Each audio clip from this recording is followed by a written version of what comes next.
would have believed, in the last years of the 19th century, that a young author by the name of H.G. Wells wrote the greatest story about intelligences which inhabited the timeless worlds of space.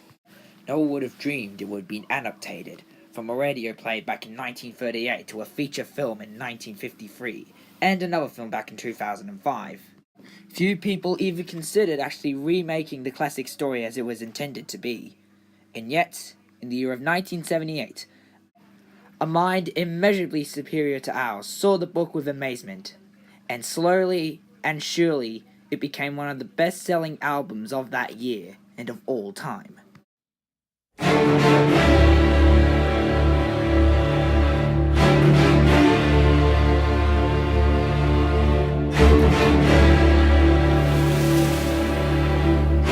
Guys, what's up? It's the Cinebro here, and welcome to another review. And as you can already tell from the title, we're going to review Jeff Wayne's musical version of The War of the Worlds. No, this is the DVD. Jeff Wayne's musical version of The War of the Worlds. No, this is the new edition.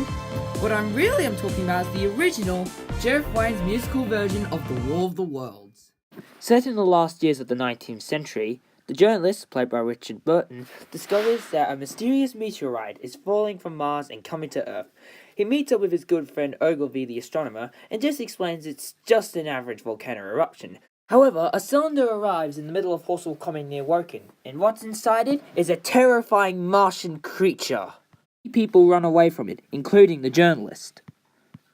The next day, the artilleryman, played by David Essex, tells the journalist that they've been attacked by the terrifying fighter machines. But also, Carrie, who is also the journalist's fiancée, is on the Thunderchild. However, that thing just gets destroyed entirely and people just run away like scaredy cats.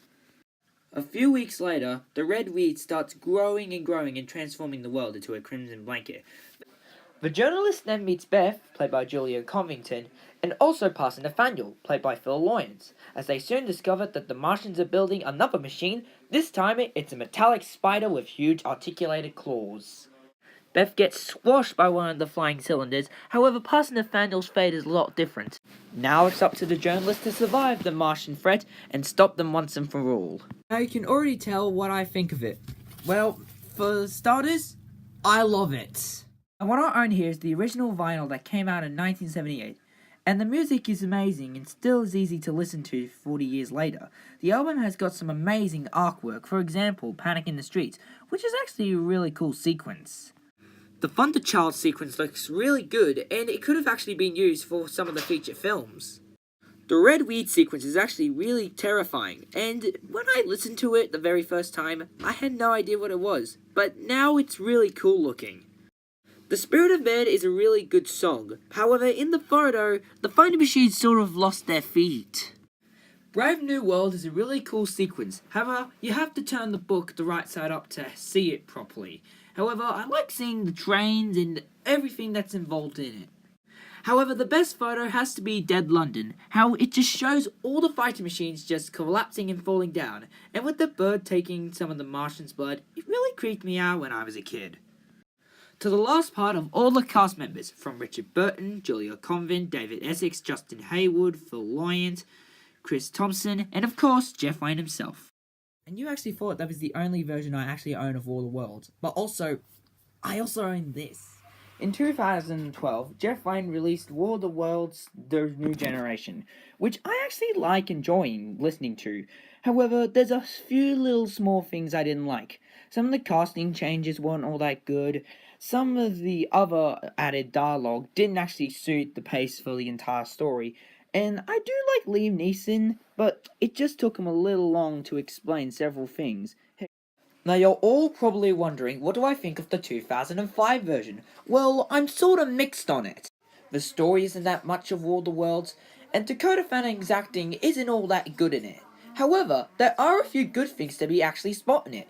The good thing is that the Martian fighting machines are awesome, same with the Martians, and Tom Cruise's acting is actually really good. It's a little man-moving, give it a pass. Overall, Jeff Wayne's musical version of The War of the Worlds is really fun to listen to. It may have had its problem with the new generation, but it's still fun to listen to with the compelling narration of Richard Burton and a really good story. So my advice is to check it out now. What this deserves is a 9 out of 10. Now that's all I've got for today's review. So instead of just giving you a hint, I'm actually going to let you to type down what movie I should review next. Just go down in the comments section and write what I should review next. Until the next video, this is the Cinebro signing off. Actually, the exit is this way. Oh, and before you go, hit that subscribe button to check out more videos.